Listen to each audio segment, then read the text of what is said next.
Olá, seja bem-vindo a mais um encontro aqui conosco. E aí, você está gostando? Eu estou gostando demais. Eu estou aproveitando bastante, estou aprendendo também. Hoje, estamos recebendo aqui o Dr. Januário. Ele é especialista em cabeça e pescoço, médico, aqui no Hospital Adventista em São Paulo, e ele separou um tempinho agora para conversar conosco a respeito dos clubes de saúde, e ele vai trazer para a gente experiências exitosas deste ministério, que é o ministério da obra médico-missionária, ligada ao ministério do Clube Vida e Saúde, tá bem? Eu espero que você aproveite.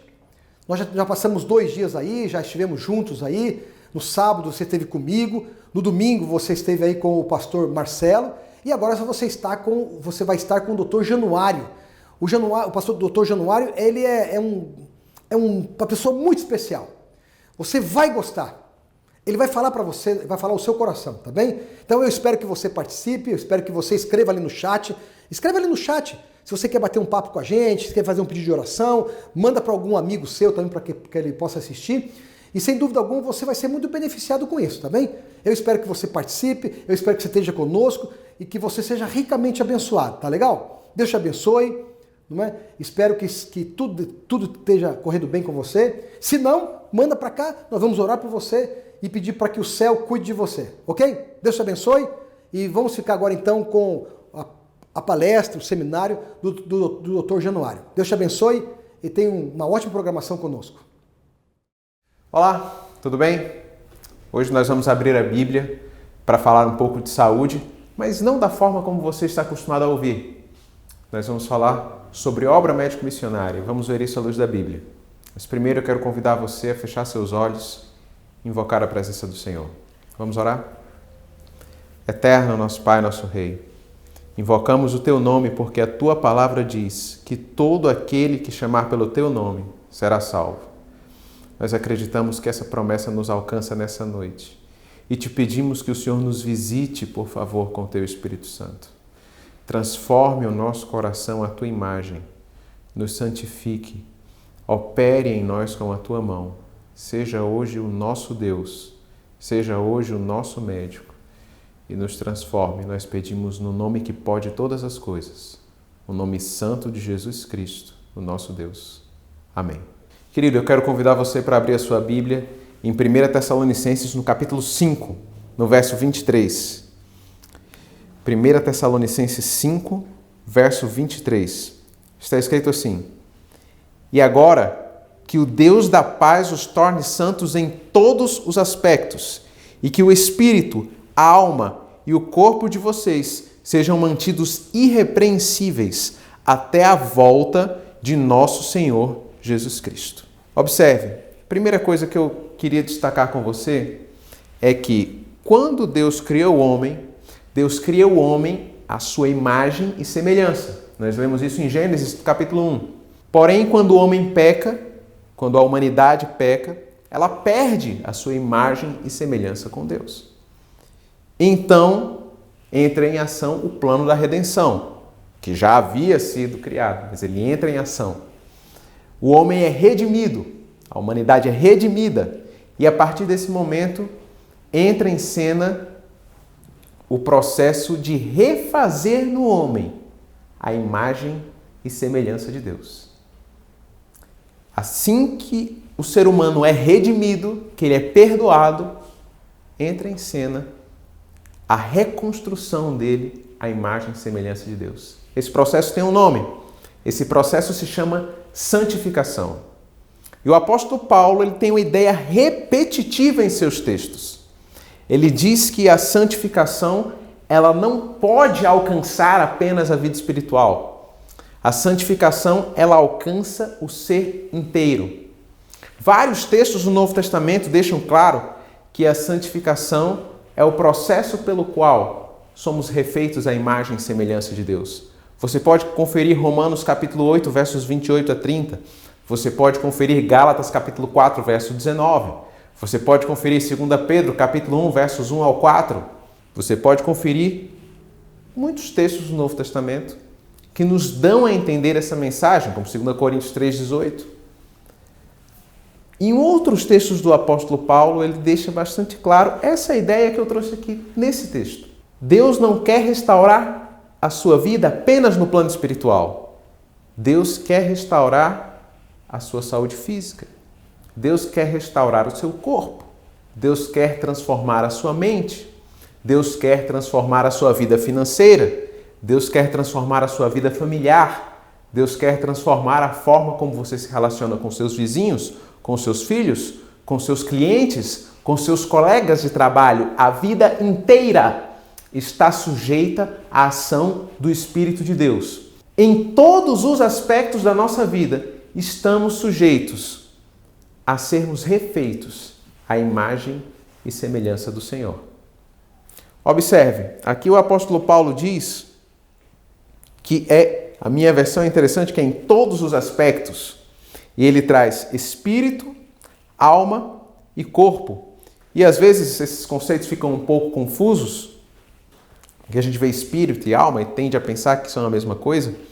Na verdade, para a coisa ficar mais clara, eu queria passar para vocês as palavras originais que estão no texto grego aqui.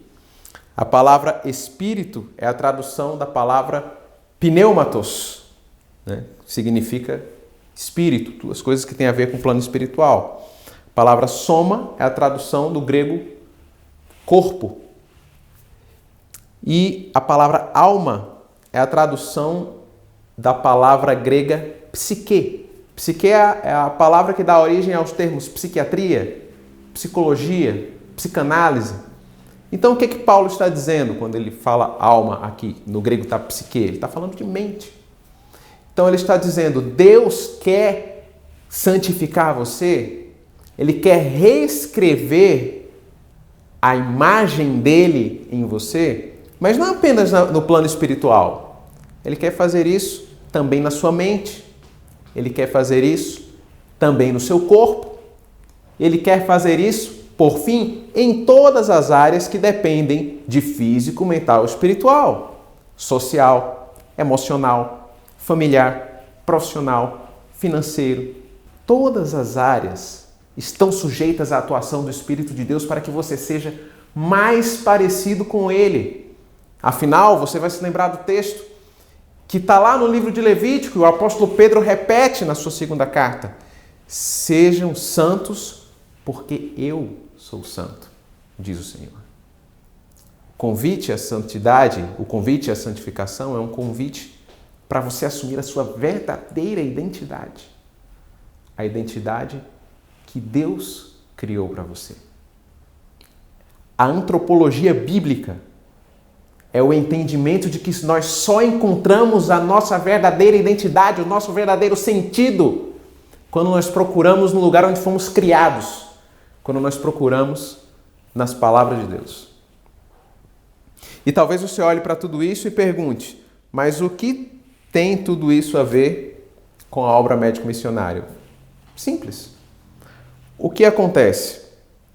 Simplesmente nós esquecemos que a restauração também envolve corpo e também envolve mente. E a gente fica pensando na restauração apenas no plano espiritual.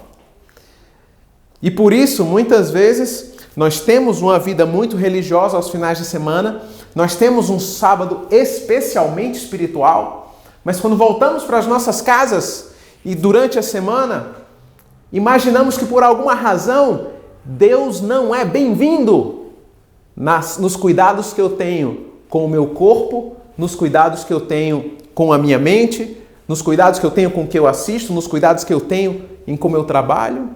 E sabe, o maior problema não é apenas que eu não sou transformado por isso. O maior problema é que nós perdemos a oportunidade de ajudar outras pessoas. Nós falamos muito sobre os projetos de saúde da igreja. Eu trabalho com os projetos de clube de saúde. É muito interessante porque quando a gente fala disso nas igrejas, muitas pessoas têm a imagem de que na igreja a gente só pode trabalhar a parte espiritual. Mas por que a gente não pode trabalhar outras áreas? Por que eu não posso dar um curso de educação financeira dentro da igreja? Por que eu não posso fazer um curso profissionalizante na igreja? Tudo bem, isso não vai ser nas horas do sábado, vai ser em um outro momento. Mas por que eu não posso fazer isso? Por que eu não posso fazer um curso de saúde emocional dentro da igreja?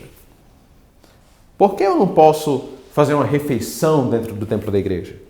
É uma coisa interessante, porque às vezes a gente tem uma visão de que na igreja só podem ser cuidados assuntos espirituais. Mas não é isso que nós lemos na Bíblia. Não é isso que diz o texto que acabamos de ler. O apóstolo Paulo diz que a santificação que nós trabalhamos dentro da igreja deve alcançar todas as áreas. Então, por que a gente não pode ajudar nas outras áreas? Na verdade, na nossa cabeça, nós temos uma herança um pouquinho aí da teologia medieval, até da teologia católica, de que o ser humano é dicotômico, ele tem um corpo e uma alma. E a alma competem os interesses espirituais. Ao corpo, os outros. Mas não é isso que a Bíblia diz. A Bíblia diz que somos corpo, mente e espírito e que tudo deve ser santificado. Então, queridos, o nosso papel na igreja deve ser reconstruir tudo que está ao nosso redor. O que você imagina que significa dizer quando nós lemos aqui em Mateus capítulo 5, verso 13, aquele texto que é extremamente conhecido, mesmo assim, acho que podemos abrir para lê-lo. Mateus capítulo 5, verso 13, que nos diz: vocês são o sal da terra, mas se o sal perder o sabor, para que servirá? Jesus nos diz que o nosso papel no mundo é tornar o mundo um lugar melhor. Essa também é a missão da igreja. Ah, Januário, mas a missão da igreja é pregar o evangelho. É verdade. Essa é a maior e mais importante missão da igreja. Mas não é a única. Também é missão da igreja, também é missão de cada filho de Deus tornar melhor a vida das pessoas que estão ao redor dele. Sendo uma boa pessoa, alimentando o faminto, vestindo o nu, preenchendo as necessidades das pessoas, não apenas as necessidades espirituais, também e principalmente as espirituais, mas todo e qualquer tipo de necessidade, porque era assim que Jesus trabalhava. Também as necessidades físicas, também as necessidades emocionais, também as necessidades financeiras, também as necessidades profissionais. Tá, você que, assim como eu, mora na Grande São Paulo, você sabe que muitas vezes as maiores e mais profundas necessidades das pessoas são emocionais. Por que, enquanto igreja, estamos pensando apenas, e eu não estou dizendo que isso seja pouco, mas estamos reconstruindo o lado espiritual sem pensar nas outras coisas? Por que nós não abrimos os olhos e entendemos que Jesus também nos deu essa missão? Devemos parar de ser omissos com as outras necessidades que as pessoas têm. E sabe por quê? Recentemente, nós fizemos uma revisão de alguns trabalhos científicos e percebemos uma coisa interessante. Hoje, os projetos de promoção de saúde, assim como os clubes de saúde, eles estão sendo estudados pelas faculdades de medicina e pelas universidades.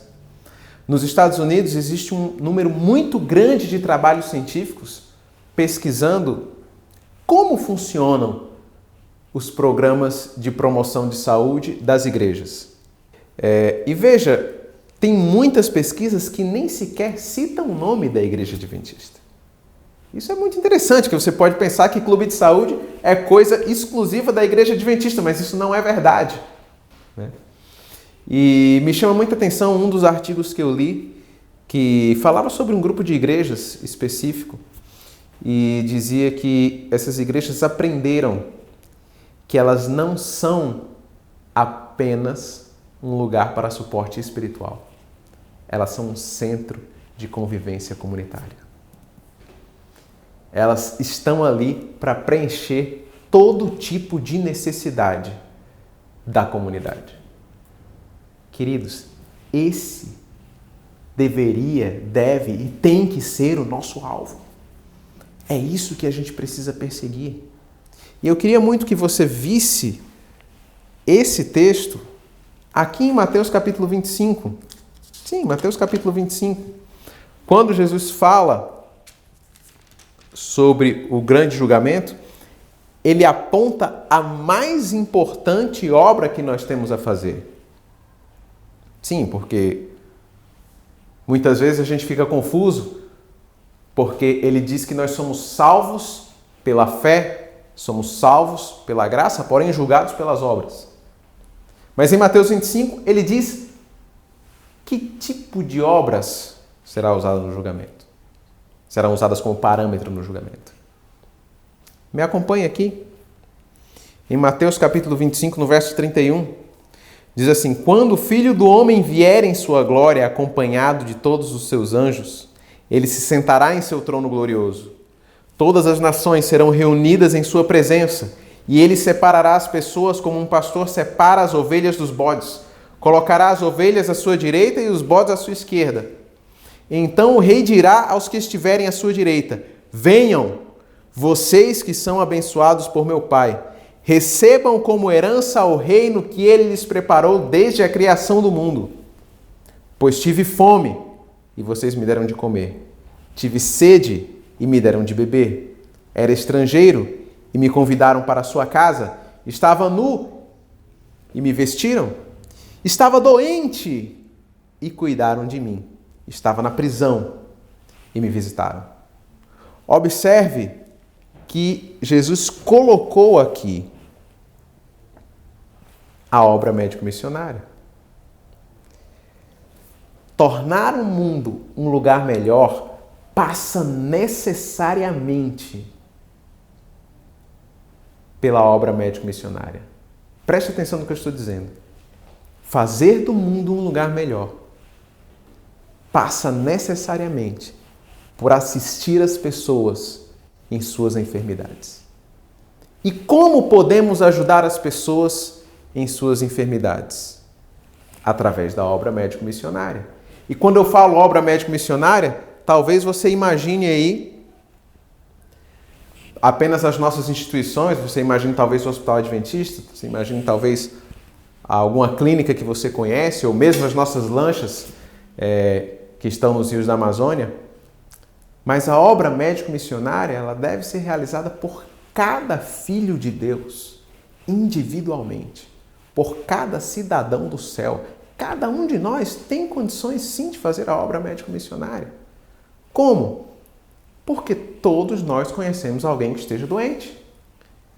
Todos nós podemos ajudar alguém através do uso de um remédio natural, através do uso de um dos 8 remédios naturais mais conhecidos, ou através do uso de um tratamento natural simples, que qualquer pessoa pode aprender e que estão disponíveis na nossa literatura de saúde. Você tem acesso? Talvez tenha um livro aí na sua casa, na sua estante.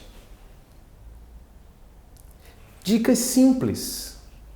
E eu poderia dar algum número delas aqui. E eu sempre gosto de dar o exemplo de uma dica simples que está já cientificamente comprovada, que é como você encurtar a duração de uma gripe ou de um resfriado, que é através da ingestão do brócolis. Então, se você tem uma pessoa que está do seu lado gripada ou resfriada, prepare uma refeição com brócolis para ela, ela vai ficar boa muito mais rápido, ela vai notar isso. Em algumas pessoas o efeito chega a ser ali em menos de 24 horas. E já existe evidência científica a respeito disso. Mas principalmente se é uma coisa visível e palpável, é uma coisa simples que você pode fazer pelo seu vizinho, pelo seu colega de trabalho, pelo seu familiar, por alguém que está perto de você. Eu estou dando um exemplo simples, mas quanto mais a gente não pode fazer enquanto igreja.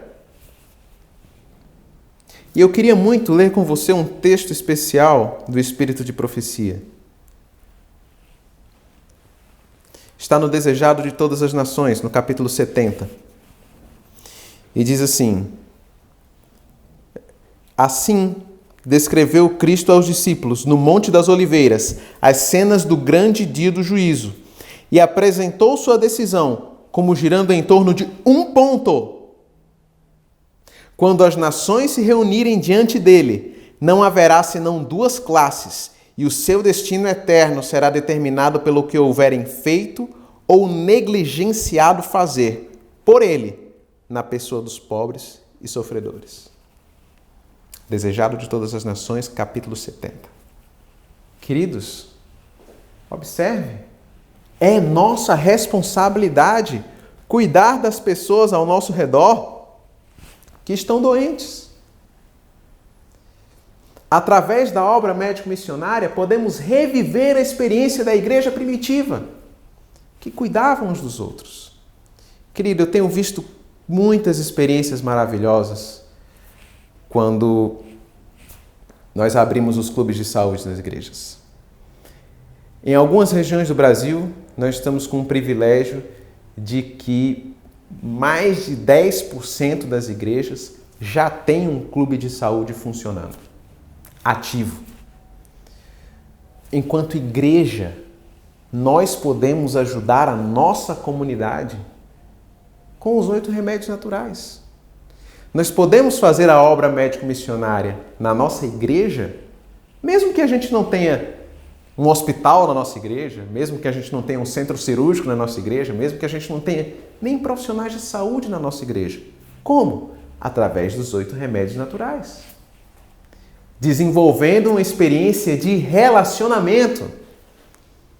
Qualquer igreja pode desenvolver, por exemplo, uma escola de culinária.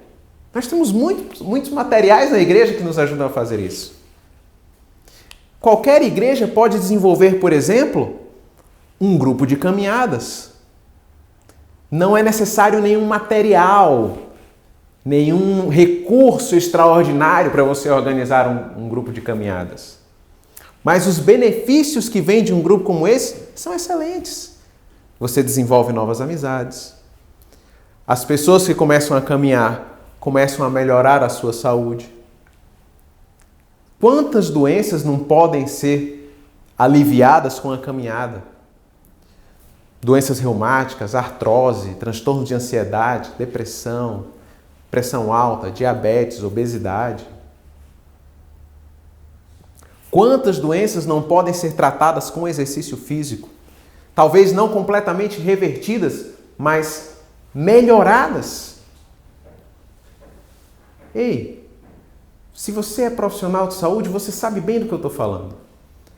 Qual é o impacto em termos de saúde pública de você manter 20 pessoas, que seja, fazendo exercício físico? De você incentivar 20 pessoas a fazer exercício físico? O quanto você previne de depressão, o quanto você previne de ansiedade, o quanto você previne de cálculo renal, o quanto você previne de pedras na vesícula, o quanto você previne de colesterol alto, de infarto, AVC. Queridos, essa é uma obra que salva vidas, efetivamente. Às vezes eu escuto as pessoas dizerem: nossa, eu queria ser um profissional de saúde, eu queria ser médico, eu queria ser enfermeiro, porque eu queria salvar vidas. E, queridos, é verdade que o nosso trabalho é gratificante. Mas, sabe, nem sempre a gente consegue salvar vidas. Porque, às vezes, quando o caso chega para nós, a doença já avançou demais. Mas quando nós trabalhamos com a prevenção, com a promoção de saúde, a gente está indo na raiz do problema. Esse é um trabalho que efetivamente salva vidas. E eu sempre falo para os meus diretores de saúde: se você é um obreiro médico missionário, se você realiza a obra médico missionária, se você dirige um clube de saúde, se você ajuda num clube de saúde, você salva vidas. E isso não é apenas um testemunho do Espírito de profecia. Isso nem é apenas mais um testemunho apenas bíblico. Mas hoje nós temos muitos trabalhos científicos que nos mostram que apenas de você passar a informação para as pessoas, eu estou falando só de passar a informação, a chance daquela pessoa morrer em menos de um ano já é menor. Imagina, eu estou falando só de passar a informação, imagina o que a gente faz no clube de saúde, que a gente faz exercício junto, que a gente cozinha junto, que a gente desenvolve relacionamento, em que a gente tem grupos, em que a gente tem espírito de grupo. Queridos, eu não sei quantos de vocês são desbravadores que estão me ouvindo, por que o Clube de Desbravadores se tornou a maior agência ganhadora de almas da América do Sul? Não é pelo entusiasmo do jovem, mas é porque eles perceberam que é físico, mental e espiritual. Falta nós, o restante da igreja, perceber isso também. E desenvolver relacionamento com as pessoas que estão ao nosso redor. O Clube de Saúde é um projeto missionário. E eu queria pedir para você que se envolvesse com isso. Se você é diretor de saúde, desenvolva seu clube de saúde. Nós aqui da Associação Paulistana e do Hospital Adventista teremos todo o prazer em ajudar se você não sabe por onde começar. Se você é profissional de saúde, saiba que a maior necessidade dos clubes de saúde hoje, a maior necessidade dos diretores de saúde hoje é poder contar com alguém como você.